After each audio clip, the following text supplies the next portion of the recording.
অলিক কল্পনার জমজমাটে ভৌতিক গল্পে আপনাদের আবারও স্বাগত। শ্রোতা বন্ধুরা, আপনাদের জন্য আবারও একটা নতুন ভৌতিক গল্প নিয়ে আমরা হাজির হয়েছি। আমাদের আজকের গল্প দস্যু সন্তান। আমাদের আজকের গল্পটা একেবারে অন্যরকম। আপনাদের সবাইকে নিয়ে যাবে এক কল্পনার জগতে। তাহলে চলুন আর দেরি না করে শোনা যাক আমাদের আজকের গল্প দস্যু সন্তান।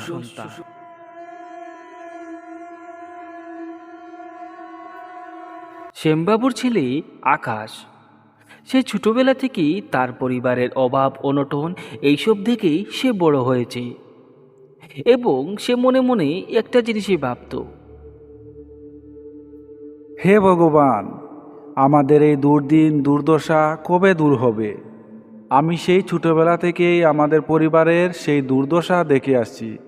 কবে দূর হবে ভগবান আমাদের এই দুর্দশা? আমি কিছু বুঝতে পারছি না, কি করব এখন?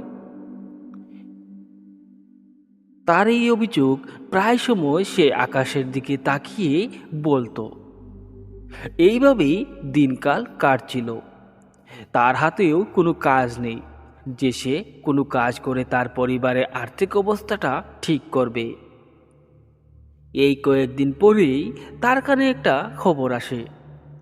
তার পাশের বাড়ির একজন কাকু, তিনি নাকি প্রবাসে যাবেন। তাই শুনে সে তার মা বাবার কাছে জিদ ধরে। মা বাবা, আমি আর এই গরিবের মধ্যে থাকতে পারবো না। আমি আর এই সংসারে অভাব অনটন দেখতে পারছি না। তাই আমি সিদ্ধান্ত করেছি, আমি ওই বাড়ির কাকুর সাথে প্রবাসে চলে যাব। আমি শুনেছি ও বাড়ির কাকু নাকি আগামী সপ্তাহেই প্রবাসে চলে যাবেন। আমি ওনার সাথেই চলে যাই। ওখানে গিয়ে 2-1 বছর থেকে টাকা পয়সা কামাই করে বাড়ি ফিরব, এর আগে নয়। ছেলের এরকম প্রচণ্ড জিদ দেখে তার বৃদ্ধ মা বাবা রাজি না হয়ে আর পারলেন না। তার বৃদ্ধ মা বাবা তাকে প্রবাসে যাওয়ার জন্য অনুমতিটা দিয়ে দেন। শ্যামবাবু ওনার সঞ্চয় করা শেষ সামান্যটুকু ওনার ছেলের হাতে তুলে দিয়ে বলেন, যা বাবা, তুই সাফল্য হয়ে বাড়ি ফিরিস, আমরা তোর জন্য অপেক্ষা করব। যা বাবা যা। কয়েকদিনের মধ্যেই আকাশ তার পাশের বাড়ির কাকুর সাথে প্রবাসে চলে যায় এবং সেখানে গিয়ে সে টাকা পয়সা কামাই করতে শুরু করে এবং কিছুটা টাকা তার বাড়িতেও পাঠায়। ছেলের উপার্জনের টাকা দেখে শ্যামবাবু এবং ওনার স্ত্রী প্রচণ্ড খুশি হন এবং মনের সুখে বলে ওঠেন, সুনীতি, আমাদের দুঃখের দিন শেষ। এই দেখো সুনীতি, আমাদের ছেলে প্রবাস থেকে অনেক টাকা পাঠিয়েছে। এবার আমাদের দুর্দিন শেষ। মাসের পর মাস, বছরের পর বছর চলে যায় এইভাবে এবং আকাশ বাড়িতে সামান্য কিছু টাকা পাঠায় এবং বাকিটা ওর কাছে সঞ্চয় করে রাখে। এইভাবে 5 বছর পর এই গ্রামের সব থেকে বিত্তবান মানুষ তারাই হয়ে ওঠেন এবং তাদেরকে দেখে এই গ্রামের মানুষরা খুবই হিংসে করে। কারণ যে মানুষগুলো দুবেলা দুমুঠো খাবারের জন্য ওপাশ ওপাশ করত, তারা এখন এই গ্রামের সব থেকে বিত্তবান মানুষ হিসেবে প্রতিষ্ঠিত হয়েছে। দীর্ঘ 5 বছর পর আকাশ আরও ব্যাগ ভর্তি টাকা নিয়ে তার গ্রামে ফিরে। তাকে দেখার জন্য গ্রামের মানুষের মধ্যে ধাক্কামুক্কি শুরু হয়। তার চাল চলন ব্যবহার সম্পূর্ণ পাল্টে গেছে, তবে তার মনটা আগের মতোই থেকে গেছে। তার মনে বিন্দুমাত্র অহংকারের ছিটে ফুটো নেই। এখন তাদের পরিবারে সব কিছুই আছে, তবে একটা জিনিসের অভাব তার মা বাবা অনুভব করলেন। সেটা হলো তাদের ঘরের লক্ষ্মী, মানে তাদের ছেলেকে বিয়ে করিয়ে তাদের ঘরে একটা লক্ষ্মী তোলার শুধু অপেক্ষা। বাবা, আমাদের সংসারে এখন তো আর কোনো জিনিসেরই অভাব নেই। সব কিছুই পূর্ণ হয়েছে আজ। তবে একটা জিনিস বাকি রয়েছে, সেটা হচ্ছে এই ঘরের লক্ষ্মী। বাবা, আমাদের তো অনেক বয়স হয়ে যাচ্ছে, এবার তো একটা বিয়ে শাদী কর, ঘরে একটা বউ তুলে আন। তাই আমি এবং তোমার মা সিদ্ধান্ত করেছি যে তোমাকে বিয়ে দিয়ে ঘরে একটা বউ আনবো। তাতে তোমার কি মতামত?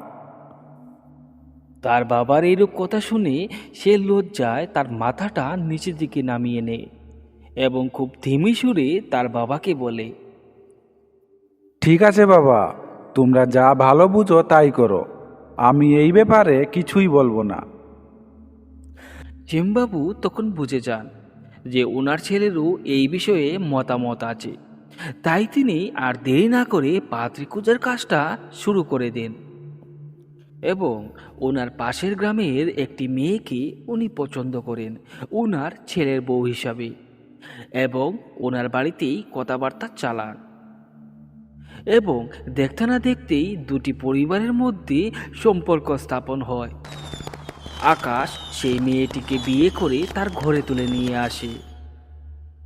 এবার সত্যিকারের এই ঘরটা পরিপূর্ণতা পেয়েছে, দেখতে একেবারে লাল টুকটুকে পরীর মতো, যা দেখে সব মানুষই মুগ্ধ হয়ে যায়। খুব সুখে শান্তিতেই চলছিল আকাশের পরিবারটা, খুব আনন্দেই তারা দিন কাটাচ্ছিল। এর কয়েকদিনের মধ্যেই আকাশের কাছে একটা খবর আসে যে তার প্রবাসের অফিস থেকে তার ডাক এসেছে, তাকে 2-1 দিনের মধ্যেই সেখানে পৌঁছতে হবে। এত তাড়াহুড়ো করে তার কাছে যে ডাকটা এসেছে সেটা শুনে সে একেবারে বিভ্রান্ত হয়ে পড়ে। কিভাবে তার সদ্যবিবাহিত স্ত্রীকে এই কথাটা বলবে, সে খুব দুশ্চিন্তায় পড়ে যায়। তার মনে অনেক সাহস জোগাড় করে এই কথাটা তার স্ত্রীকে বলার জন্য যে তাকে প্রবাসে যেতে হবে, তার ডাক এসেছে। কমলা, আমি তোমাকে একটা কথা বলতে চাই, তবে আমি কিভাবে এই কথাটা বলবো আমি কিছু বুঝতে পারছি না। তবে এই কথাটা না বলেও উপায় নেই। কি কথা তুমি আমাকে নিঃসন্দেহ হয়ে বলতে পারো। তাহলে শুনো, প্রবাসে আমি যে অফিসে কাজ করতাম সেই অফিস থেকে আমার জন্য খবর এসেছে আমি 2-1 দিনের মধ্যেই সেখানে গিয়ে পৌঁছতে হবে। কি কি এসব বলছো? এই তো কদিন হলো আমাদের বিয়ে হয়েছে, আর তুমি এখনই প্রবাসে চলে যাবে? তাহলে আমি কিভাবে থাকবো? আমাকেও তোমার সাথে নিয়ে যাও। না কমলা, তুমি বুঝতে পারছো না, ওখানের পরিবেশটা এত ভালো নয়। তাছাড়া আমার মা বাবারও অনেক বয়স হয়েছে, তাদেরকেও তো দেখাশোনা করতে হবে। তবে কমলা, আমি কথা দিচ্ছি, আমি 3-4 মাসের মধ্যেই বাড়িতে চলে আসব। আকাশের এইরূপ কথা শুনে কমলা অশ্রুভরা নয়ন নিয়ে তার দিকে তাকিয়ে থাকে এবং সে নিচের দিকে মাথা নামিয়ে তাকে সম্মতি জানায় যে যাও, তুমি চলে যাও। পরের দিনই আকাশ তার ব্যাগপত্র নিয়ে প্রবাসে যাওয়ার জন্য রওনা দিল। ওদিকে তার স্ত্রী মনমরা হয়ে ঘরে শুধু কান্নাই করছে। তার শ্বশুর শাশুড়ি তাকে অনেকটা সান্ত্বনা দেওয়ার চেষ্টা অবশ্য করেই যাচ্ছেন। এইভাবে কয়েকদিন যাওয়ার পর কমলাও সত্যি জিনিসটা বুঝতে পারে এবং তার স্বামীর জন্য সে আবারও অপেক্ষা করতে শুরু করে। এইভাবেই প্রায় মাসখানিক চলে যায়।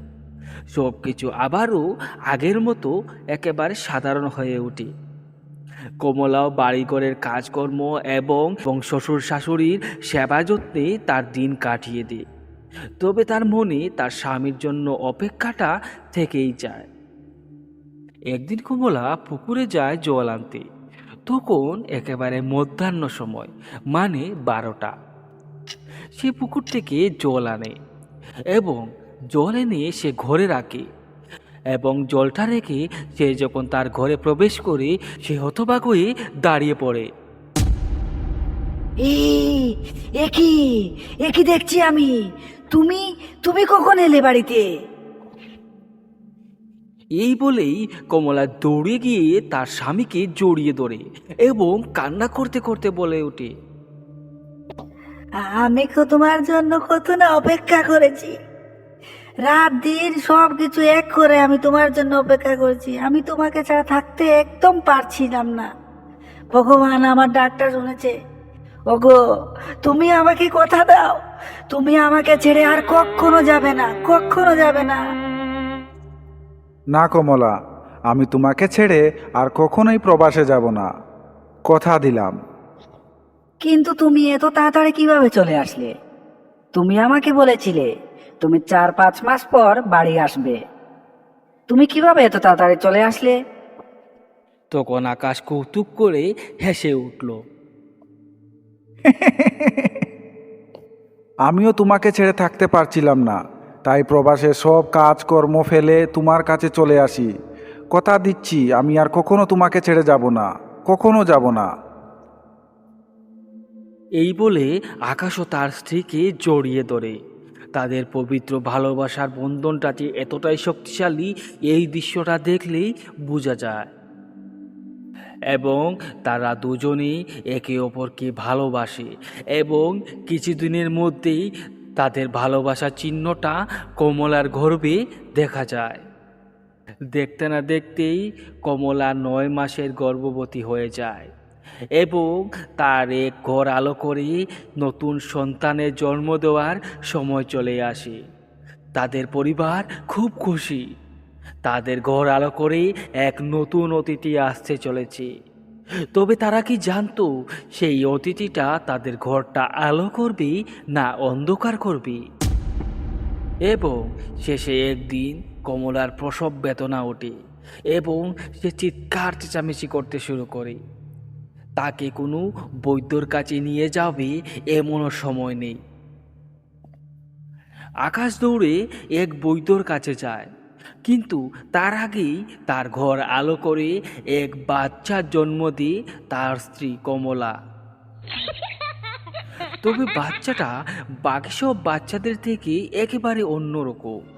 তার গায়ের রংটা একেবারে কালো কুটকুটে, কিন্তু তাদের মা বাবার মধ্যে কারোর গায়ের রং কালো নয়। তার উপর আরও একটা অদ্ভুত জিনিস, বাচ্চাটার সমস্ত শরীরে প্রচণ্ড লুক, যেন কোনো প্রাপ্তবয়স্কের শরীরে থাকে সেই রকম।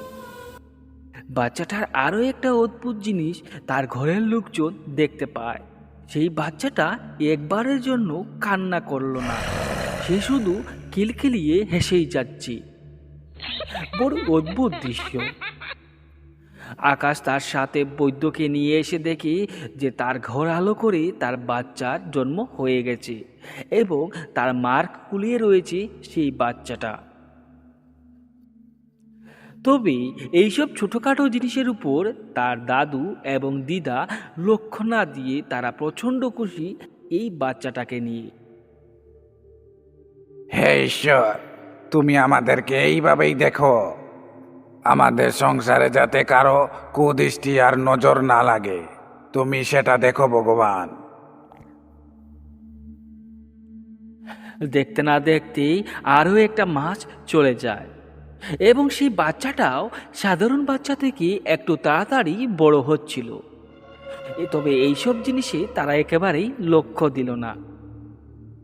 দেখতে না দেখতেই একটা মাস হয়ে যায় এবং তাদের পরিবারে একটা অনুষ্ঠান আয়োজিত করা হয় তাদের পরিবারের নতুন সদস্যের আগমনের জন্য। এই অনুষ্ঠানে শ্যামবাবু সমস্ত গ্রামের লোকজনদের নিমন্ত্রণ করেন তাদের বাড়িতে রাতের খাবারটা খেয়ে তার নাতিকে আশীর্বাদ করার জন্য।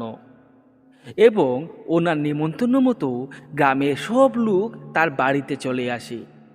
উনি যে আয়োজনটা করেছিলেন সেই আয়োজনের তুলনায় মানুষ বেশি হয়ে যাওয়ায় তাদের খাবারের থালাটাও কম পড়ে যায়। তাই কোনো হদিস না পেয়ে কমলা তার স্বামীকে বলে ওঠে, শুনো, আমাদের খাবারের থালা শেষ হয়ে গেছে, তুমি তাড়াতাড়ি করে বাজার থেকে কিছু থালা নিয়ে আসো। এখনো অনেক মানুষ খাবারের বাকি রয়ে গেছে, তুমি তাড়াতাড়ি করো, যাও। আকাশও তার স্ত্রীর কথা শুনে দৌড়ে সে ঘর থেকে বের হয়ে যায়। এবং কমলা তার বাড়ির নিমন্ত্রণ করা লোকদের আপ্যায়ন করছিল, তাদের একটু সামাল দিচ্ছিল। যে কোনো একটা কারণে সে আবারও সেই পুকুর পাড়ে যায় এবং সেখানেই একটা সে ভয়ঙ্কর দৃশ্য দেখতে পায়। সেখানে দেখতে পায় তার স্বামী সেই পুকুরের সামনে দাঁড়িয়ে আছে এবং সে তার হাতটা এমনভাবে লম্বা করেছে যে সেটা কোনো মানুষের পক্ষে সম্ভব নয়। সে জায়গাতেই দাঁড়িয়ে তার হাতটা লম্বা করে অনেকগুলো থালা আনছে এবং একটা জায়গাতে সে জমা করছে। এই দৃশ্য দেখে সে চিৎকার দিয়েই ধড়াম করে মাটিতে পড়ে যায় এবং তার যখন চোখ খুলে সে নিজেকে তার বিছানায় পায়, তখন সে তার স্বামীর দিকে তাকায় এবং তার স্বামীকে জিজ্ঞেস করে, কে তুমি? তুমি কে? আমাকে সত্যিকারের পরিচয় দাও। আমি সব কিছু পুকুর পাড়ে গিয়ে দেখেছি। সত্যি করে বলো, তুমি কে? তার স্ত্রীর কথা শুনে আকাশ হাসতে শুরু করে। কমলা, এ কি বলছো তুমি? তোমার মাথা সব ঠিক আছে তো? আমি তোমার স্বামী। তুমি কি আমাকে চিনতে পারছো না? ঘরের সবাই এই দৃশ্যটা দেখছে। সবাই একটি ঘরের মধ্যে দাঁড়িয়ে আছে এবং কমলা ও আকাশ তাদের দুজনের মধ্যেই তর্ক বিতর্ক চলছে। কমলা কোনো মতেই রাজি নয় যে সে তার স্বামী, কারণ সে যে জিনিসটা দেখতে পেয়েছে সেটা কোনো মানুষের পক্ষে সম্ভব নয়। ইতিমধ্যেই আরও একটা কণ্ঠস্বর বাইরে থেকে ভেসে আসছিল। কমলা, ও কমলা, তুমি কোথায়? আমি চলে এসেছি কমলা, তুমি বেরিয়ে এসো। বাড়িতে এত জাঁকজমক করে কি হচ্ছে?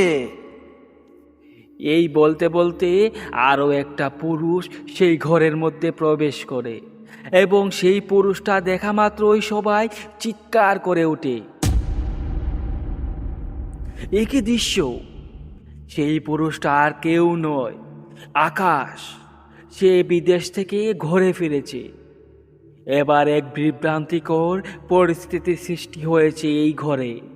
দুই আকাশ মুখ বরাবর দাঁড়িয়ে আছে। ঘরে রয়েছে নিমন্ত্রণ করা লোক, তার পরিবারের সদস্যগণ। সবাই আচমকিত এবং বিভ্রান্ত। কে কে এই লোকটা? এই দুজনের মধ্যেই আকাশকে। তিনজনের মধ্যেই একটা প্রচণ্ড ঝামেলা বাঁধে এবং তর্ক বিতর্ক শুরু হয়। কে আসল আকাশ? যে এতদিন ধরে কমলার সাথে রয়েছে সে, না সদ্য ঘরে প্রবেশ করেছে সে সত্যিকারের আকাশ? কে? তাদের দুজনের পরীক্ষা নেওয়া হলো, কিন্তু দুজনেই সত্যি উত্তর দিচ্ছিল, সব কিছুই সঠিক বলছিল। এরপর শ্যামবাবু একটা সিদ্ধান্ত করেন। থামো তোমরা। আমি তোমাদের মধ্যে সিদ্ধান্ত করব তোমাদের মধ্যে কে আসল আর কে নকল। তোমরা দুজনেই আমার জন্য একটা কাজ করো। সামনে আমার ঘরের মন্দির থেকে আমার জন্য ওই পুজোর থালিটা নিয়ে আসো। এই কথা শোনা মাত্রই সদ্য প্রবেশ করা ঘরের মধ্যে আকাশ দৌড়ে তার ঘরের মন্দিরে যায় এবং সেখান থেকে পুজোর থালাটা এনে তার বাবাকে দেয়। তারপর শ্যামবাবু অন্য আকাশকে বলেন, এবার তুমি যাও, তুমি গিয়ে আমার এই গঙ্গার পবিত্র জলটা এখানে নিয়ে এসো। সেও ঠাকুরঘরের দিকে রওনা দেয়। তবে সে ঠাকুরঘরে পাটা দিতে যাবে, ঠিক সেই সময় প্রচণ্ড একটা ঝটকা পড়ে তার শরীরে এবং অনেকটা জায়গা সে ছিটকে পড়ে যায়। তা থেকে প্রমাণিত হয়ে যায় যে সত্যিকারের আকাশকে এবং ছদ্মবেশী আকাশকে। এরপর সবাই তাকে ঘেরাও করে নেয়। এরপর কমলা প্রচণ্ড রেগে গিয়ে সেই আকাশের গালে ধড়াম করে একটা চড় কষায় এবং সে তীব্র চিৎকার করে বলে ওঠে, কে তুই? কে? তোর সত্যিকারের পরিচয়টা তুই আমাকে দে। তারপর সেই ছদ্মবেশী আকাশ, যে এতদিন ধরে কমলার সাথে রয়েছে, সে তার আসল রূপ ধারণ করে এবং সমস্ত ঘটনাটা খুলে বলতে শুরু করে। হ্যাঁ, তুমি ঠিক ধরেছ। আমি তোমার স্বামী নই, আমি ওই পুকুর পাড়ের দস্যু। পুকুর পাড়ের দস্যু। এতদিন ধরে আমি তোমার সাথেই থেকেছি, তোমার স্বামীর রূপ ধরে। তোমার গর্ভে যে সন্তান জন্ম হয়েছে, সেই সন্তানটা তোমার আর আমার ভালোবাসার প্রতীক।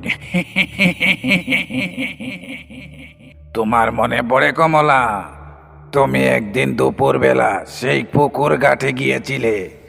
তখনই আমি তোমাকে দেখতে পাই আর তোমাকে ভালোবেসে ফেলি।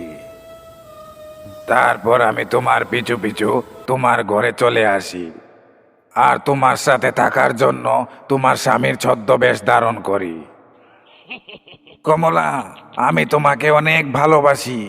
কমলা, আমি তোমাকে কথা দিয়েছিলাম, আমি কথা দিয়েছিলাম যে তোমাকে ছেড়ে কখনোই যাব না, কখনোই যাব না কমলা, কখনোই না। সেই ভয়ঙ্কর দস্যুটার এই রূপ কথা শুনে আকাশের মাথা একেবারে গরম হয়ে যায় এবং সে প্রচণ্ড রেগে গিয়ে সেই দস্যুটার সাথে ধস্তাধস্তি শুরু করে এবং ধস্তাধস্তিটা অনেকক্ষণ ধরে চলতে থাকে এবং ঘরে নিমন্ত্রণ করা লোকজন ভয়ে পালিয়ে যায়। শুধু সেই ঘরের মধ্যে রয়েছে তার স্ত্রী, তার মা বাবা এবং সে আকাশ এবং তাদের সেই ছোট্ট বাচ্চাটা, যেটা সেই প্রেত তার গর্ভে দিয়েছিল। ধস্তাধস্তিটা প্রচণ্ডভাবে হয়, কিন্তু আকাশ সেই দস্যুটার সাথে কোনোভাবেই পেরে উঠছিল না।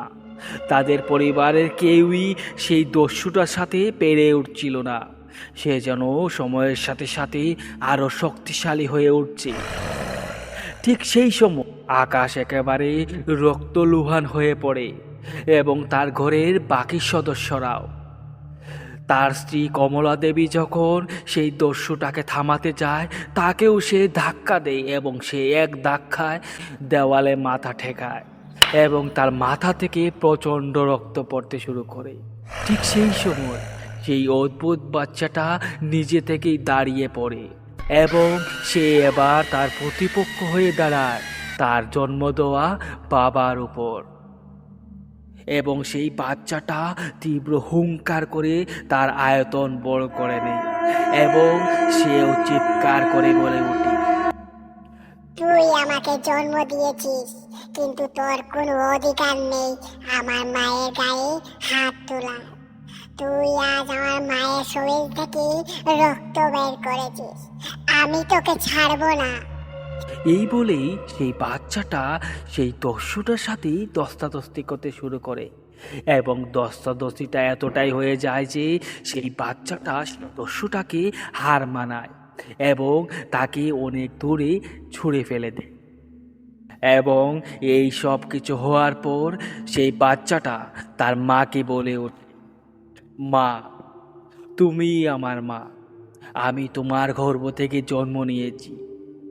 হতে পারি আমি এক শয়তান, তবে আমি তোমার কুল থেকে জন্ম নিয়েছি, তাই তোমার কষ্ট আমি কখনো সহ্য করব না। এর জন্য আমি যে কোনো মানুষ, দৈত্য সবার সাথেই লড়াই করতে পারি।